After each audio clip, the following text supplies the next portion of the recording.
Gentleman from 14. Mr. Speaker, I was going to sit on my hands in the last few days to debate the bill. Gentleman has the floor. The last few days have kind of been a little tough in my life, and I sit there at night sometimes and I try to think of whether or not I should say anything on this bill. And the good gentleman who just talked to us from District 34 is a good friend of mine, and I love him to death. But he touched on a spot that's really gripes me a little bit. And so I apologize for my thoughts being all over the place as I talk here for a few minutes. But sometimes at night when you write things down and you're really tired, they look like Dan Popke's writing. And I don't know if any of you looked at that. You can't read it. And so I'm in the same boat as I stand here. Gentleman probably should refrain from referencing members of the press. You're probably right, Mr. Speaker, but he's standing there and he's an open target. His writing is poor. But the good gentleman, and hopefully he can't read it. The good gentleman brings up DEQ. And, he brings up some good points. But how many times in this body have we gone back and told DEQ to quit going out farther than what the federal government requires them to? All the time we're dealing with it, because they go farther than what they're supposed to.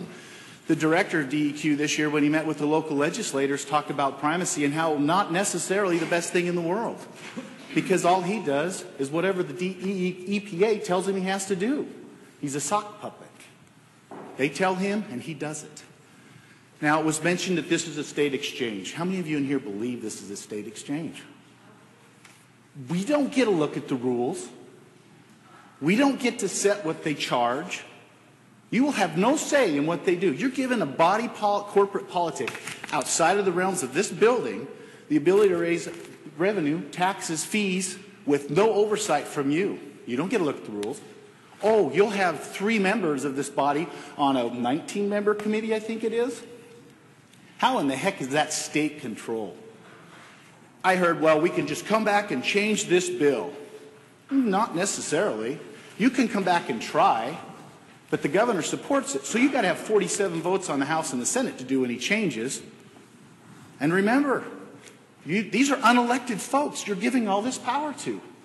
I have a lot of concern. I had hoped that we could amend the bill and fix the life issue, the tax issue, where we could at least cap it. Put a sunset on it so it has to come back where we have to look at it. Take control. If you're going to have a state exchange, have the state involved, for crying out loud. You know, you're going to hear in the debate today, too, and you've heard it earlier, that, hey, the state can just stop at any time. Well, you know, I spent a little money to print some of the bills so you guys could look at what the Obamacare Act really did. There's nowhere in there that says that you can undo this once you start it. It does mention 13 and a half months warning, but if you look at the agreement that the governor signed in December with HHS, on the second page it refers to 1311. How many of you know what is involved with Obamacare Act on Section 1311? Do you know what you gave away as a state when you signed up to that? Do you?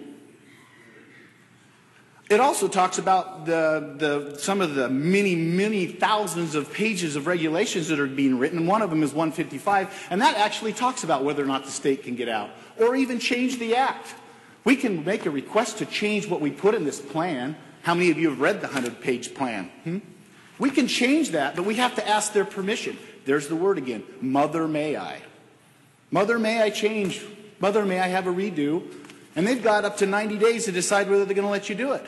And then they can just tell you no. What are you going to do about it? Change the law? You can't. You sold off on the deal when you signed up and you passed this bill and you sign up with the governor's agreement that's 100 pages long. You don't have an option then. You know, I could go on and on about the problems with this bill. We heard wolves earlier. Let's talk about the wolves. When the wolves came to Idaho, somebody in this state had to sign something with the federal government to allow them to put the wolves here. Somebody had to sign it. You know who it was? Do a little work. Find out who it was. Now, the Obamacare Act is specific. It says that the governor has to sign it. And the good gentleman on the second floor sent that letter. But he sent that letter with one caveat. That 100-page agreement has one caveat. And that was his way out. And that caveat was that the legislature has to also agree. You have to agree. If you do not agree, we get a redo. We can start over. We can come up with something that probably works better than what you're doing today. If you pass this, You don't have another shot at the pie, guys. You get one shot at this.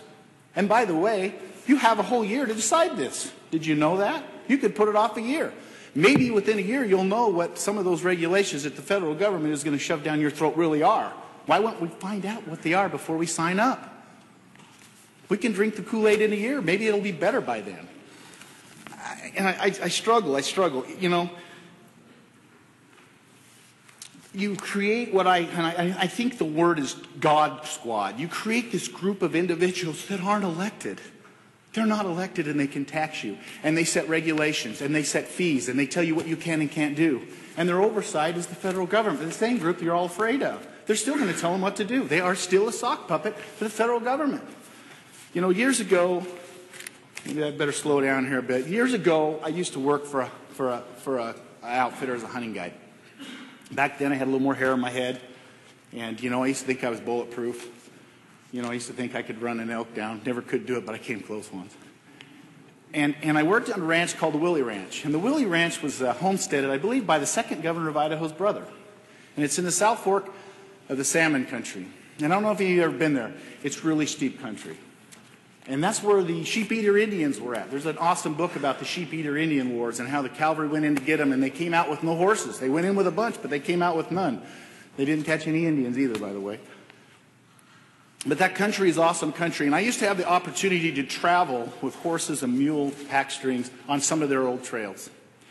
And there was one trail in particular that we used to use to get up into these high mountain meadows, and it was an awesome place. Very few people have ever been there. Used to love to go there. And when we would go there, you had to go down through a place, and then you got into the middle of a creek. It was called Sheep Creek, actually. And you went a little ways, and then the trail went up the side of a mountain. And it was steep. Really, really steep. And on each side were these big granite walls. And the Indians had figured out how to get up through that to get onto the top. And when you went up there, it was just switchback after switchback, and they were really, really tight. And I always remember when we'd get there, the first thing I'd do is take my feet out of the stirrups, and I'd lock into those buck and rolls with my knees because it scares me even sitting here thinking about it. It was not a comfortable trip up that mountain.